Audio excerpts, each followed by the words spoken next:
This week on FIFA Futbol Mundial, we head to the Middle East to meet Brazil's master of the dead ball.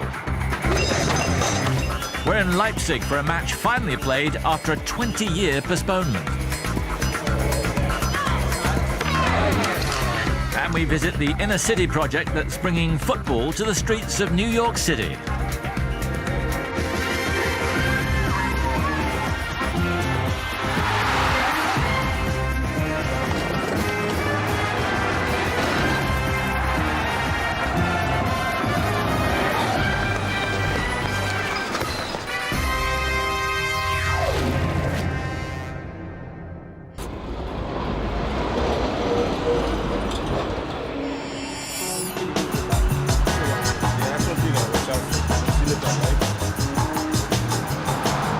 FC Harlem is not just about soccer itself. Like, it actually prepares you for life and stuff like that. Before, just staying around the house, not doing anything, but now it's like, most of the times when I get out of my house is just because I'm doing something for FC Harlem, either I'm playing for them, I'm coaching somebody, or I'm just helping out, doing some community service.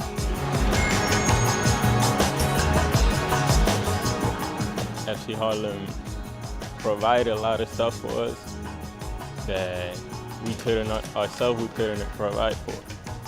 And otherwise, they provide you with jobs and they get you better opportunity in the community. For like about 4 or 5 years now, I've been with FC Harlem, and it's like I don't know any other club right now because it's been all that I know so far. When they see a kid of my complexion, they think basketball or they think NFL right off the bat. They wouldn't expect someone like me to be playing soccer. There's an organisation based in Harlem, one of New York City's poorer neighbourhoods, that's making a positive impact on the lives of boys and girls, from 5-year-olds all the way up to young adults. FC Harlem uses football to address areas of academic enrichment, character and leadership development, and healthy lifestyles. And it hopes one day to establish the first top-flight inner-city football club in the USA. The executive director is Irv Smalls.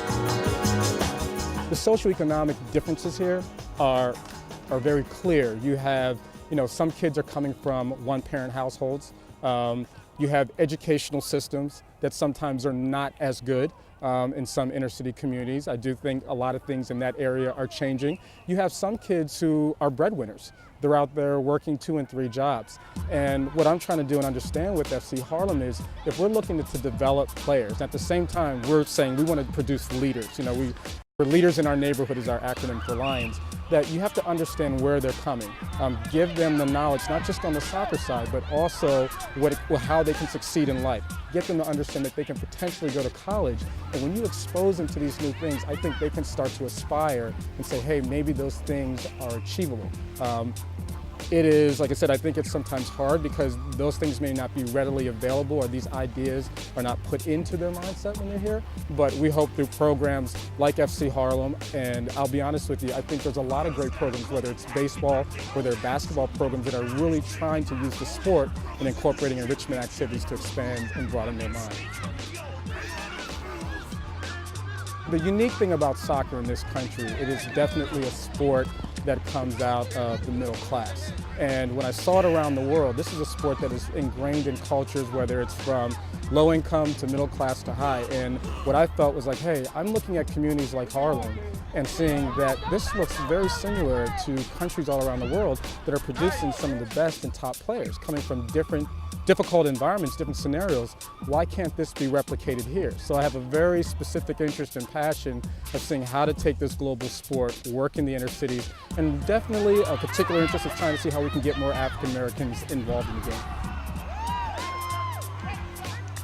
If you look at basketball, the basketball players that are coming out all over the world, it's the fact that a kid can get up in the morning, take his basketball, and go outside and play. He or she learns that creativity on their own. Yes, when they want to play the formal game at the NBA, they will have to learn this, but they first learn it on their own. That same thing, that happens in Brazil, that happens in Africa, that happens in South America. I think it's a little bit different here, where when a kid that plays soccer, he goes to a field, licensed coaches, everything's lined up, and they're trained and developed their way. I don't necessarily know if that's the right way to start in the inner cities. It will be part of the process, but let's get the facilities, let's use what we have. Small spaces can work. Let the kids have fun with it first, and then there's the right time to bring in licensed coaches and strategy to really have the kids work on the technical side and skills.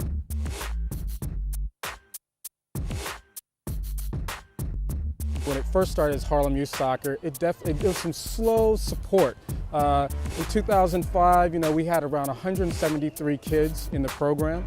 Now we have, close to 600, including our rec league, our travel teams, and also our different community partners. So we've definitely shown in 3 years that there's an interest, and you have a community that I think is also broadening their mind and saying, we like basketball, we like football, but let's be exposed to other things that put us on the global platform.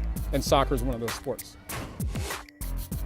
Our goal is to start an academy where we would have kids who can come in, they're getting solid academic training, giving them good life skill lessons, but then we could figure out that when they're out of school, that would be the time to develop them in the sport.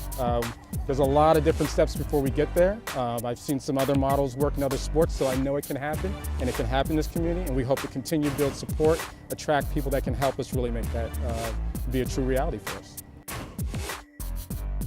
We just got done watching soccer in South Africa. Every piece that you saw in between the matches, it showed kids smiling. So what I'm saying is if I'm going to introduce this game in a way where parents and kids maybe never dealt with it, I want them to have fun with it first. And you know what, as we said before, maybe in the future there'll be some players that come out of Harlem, out of other inner cities, and will make the national team. Hi, my name is Leopoldo Estrada. My name is Jonathan Samaniego. My name is Kevin Balbuena. My name is Michael Rodriguez. My name is Diano Diallo. My name is Harrison Dutan. My name is Jan De Silva. My name is Tony Garcia. My name is Jose Sanchez. I don't think it's far-fetched, but I do believe that somebody has to start doing it, and I think FC Harlem, along with a lot of other organizations, are making those initial steps.